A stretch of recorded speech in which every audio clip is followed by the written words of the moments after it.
আব্দুল ৯ বছরের শান্ত, কৌতূহলী এবং অনুভূতিপূর্ণ একটি ছেলে। কালু একটি কালো রঙের গরু, যার সঙ্গে আব্দুলের বন্ধুত্ব গড়ে ওঠে।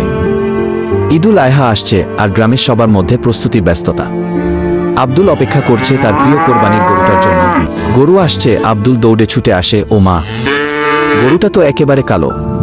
আমি ওর নাম রাখলাম কালু। তুই আর আমি বন্ধু এখন থেকে। ঈদের আগ পর্যন্ত তুই আমার সাথেই থাকবি, ঠিক আছে? কালুকে খাওয়ানো, ঘাস কাটতে যাওয়া, গোসল করানো আব্দুল ও কালুর বন্ধুত্ব দিয়ে হয়। আব্দুল কালুর যত্ন নেয় যেন আপন ভাই। ঈদ যতই কাছে আসে, আব্দুলের মন ততই ভারী হতে থাকে। আব্দুল চুপচাপ বসে। কালু, তুই জানিস না কাল কি হবে? কিন্তু আমি জানি। তুই চলে যাবি। কোরবানি তোর জন্য। আমি খুব ভালোবাসি তোকে। ঈদের দিন ইমাম নামাজের পর কোরবানি আমাদের শেখায় ত্যাগ, আল্লাহর জন্য ভালোবাসার জিনিস ছেড়ে দেওয়া। আব্দুল চোখ মুছে কালুকে আদর করে, আল্লাহর জন্য তোরে দিচ্ছি কালু, কারণ আমি তোকে সবচেয়ে ভালোবাসি। আব্দুল কেঁদেছিল, কিন্তু তার চোখে ছিল গর্ব, কারণ সে ত্যাগ শিখেছে ভালোবাসা দিয়ে, ঈমান দিয়ে।